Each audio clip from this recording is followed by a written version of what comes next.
children this old that are not with a caring loved one, I think you have to assume they're in some kind of jeopardy. They're not with their loved ones, so I'm very concerned about their welfare. Tonight, breaking news as the Michigan father accused of kidnapping his 3 precious sons speaks out from behind bars. Cops now believe 9-year-old Andrew, 7-year-old Alexander, and 5-year-old Tanner, these precious children, the Skeltons, were murdered. But John Skelton, the dad, who's being held on $30 million bond, insists his sons are not dead, and he has no idea where they could be. Listen to this from HLN affiliate WXYZ. Do you know where the kids are? No, unfortunately, that has escaped me as well. Time out. It escapes him where his own kids could be? Didn't this guy, John Skelton, insist that he gave his sons to a super secret underground organization? You know, to keep them safe from their mom, his estranged wife, Tanya? Cops say that claim is a bunch of bull, that these groups do not even exist.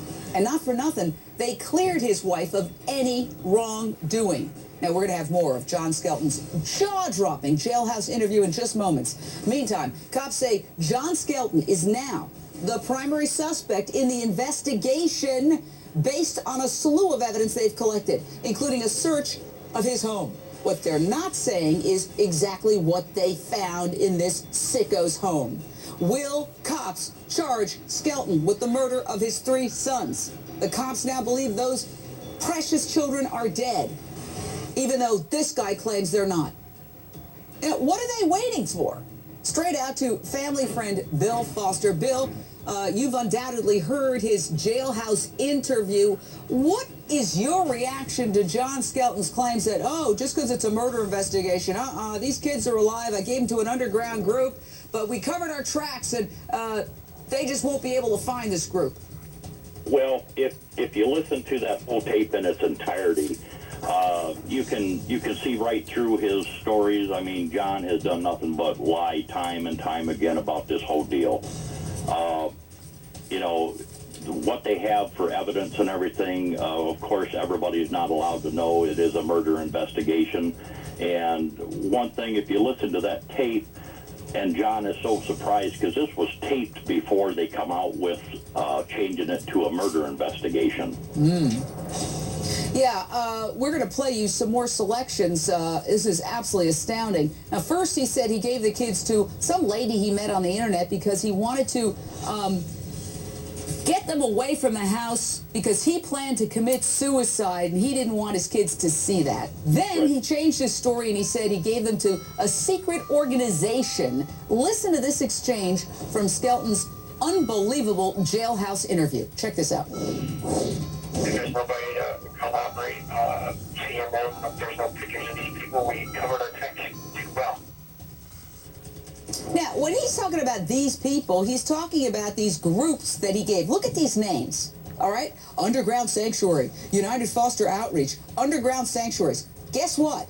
The cops researched this, and so did I. Went on Google. These groups do not exist, Mike Brooks. No, and it just happens to escape him. What a crock of BS, Jane. I am not buying any of this. And, you know, it's really not a good thing when law enforcement comes out and said that they, quote, there has been a shift in investigative focus and that they want to put to rest any hope that the boys will be found alive. Mike Brooks, why do you think he has not been charged? He's charged with parental kidnapping at this point. Is it just simply the old no body, no case? Well, there's no hurry. I mean, he's locked up. They're working on putting together a rock-solid case. You've got local, state, and federal agencies that are involved in this. I think now that they're looking and shifting their investigative focus, that says to me that they have some evidence and they're working on putting this case together and just totally debunking all these claims that he's making. So now that they believe that these poor boys are dead, there's no race against time to find them. Exactly. Even though the boy's mom has been cleared of any wrongdoing, she's another victim in this case. Imagine the hell she's going through. John Skelton, her estranged husband, is still going after her. Listen to this. I'm probably the only one here volunteering to be in jail. I refuse to let him go back with Tanya. He is making this disgusting claim about his estranged wife, Tanya. Quote, the boys told me that Tanya, they put it, sexing them. Tried to confirm with Tanya, but Tanya wouldn't have anything to do with me, end quote. Now, I want to be clear here. He's not accusing her of sexting them.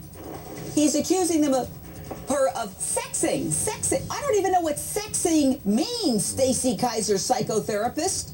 And of course, the cops say this is a crock, that the mother wasn't doing any such thing as sexing them, whatever that means. What is that? What could that mean?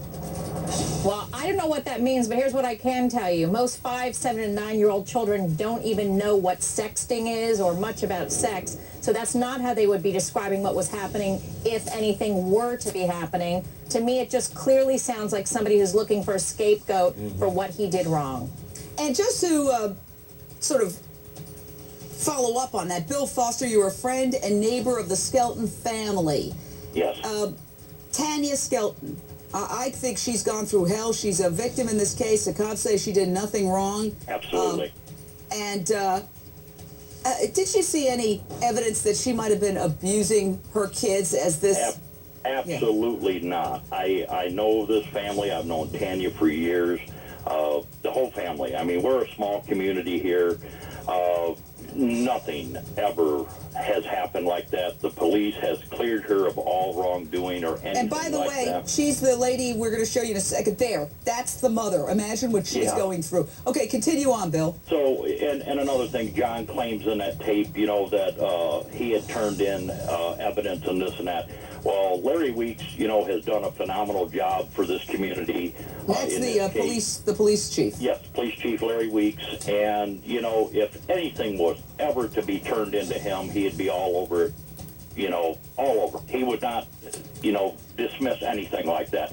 And there's never been a complaint by John until all this has started, and then like with his mother on them interviews and the whole family. And I'd like to point out, John always claimed that family wasn't involved, but in that tape that you're listening to from that radio or TV station, he claims his parents has contact numbers. Well, one part of the story, he don't recollect where they went, and the next part, if they let him out, well, his family knows how to contact him. I mean, it's one line. Yeah. So he's claiming. Oh, yeah. I don't know where they are, but just so the viewers heard what you said. If you let me off the hook here, yeah, my parents, they'll be able to get in touch with the kids. Unbelievable. Now, this is where it's all headed. Skelton and his estranged wife.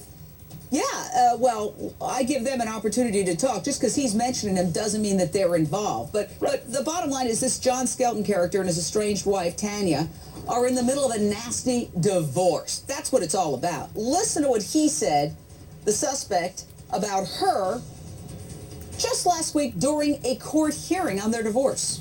The divorce, the motion for divorce and all that other stuff showed that she was asking for alimony.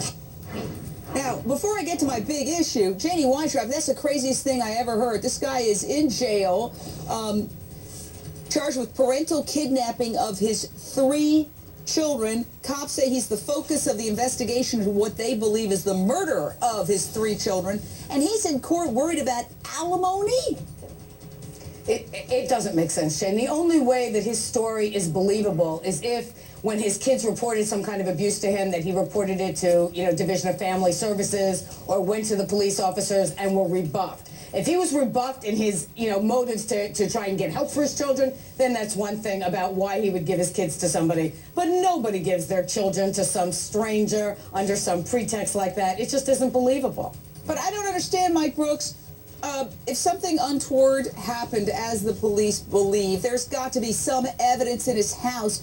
How do you, I don't even want to think about it, but how do you kill 3 kids and bury them somewhere or whatever was done with them without any trace of them? I don't get it. No, and that's why I think now with this, what they're calling an investigative shift in investigative focus, that there is some evidence, Jane, some evidence that they're not holding, they're not going to give out right now, and I don't blame them. He's in jail. Let him keep running his mouth. You know, that's Sounds like they have evidence of the kid's death already. Yeah, they do. They do. If they're talking about this shift in focus right now. And this poor mother who was hanging on to hope that her 3 babies are still alive. I can't even imagine what she is going through. And then to have these ridiculous accusations thrown at her, it's obscene. Everybody, hang tight. We're just getting started. Also is... I will put the links to the interview that John Skelton gave in the description of this video, as well as the press conference from February 1st will be in this video.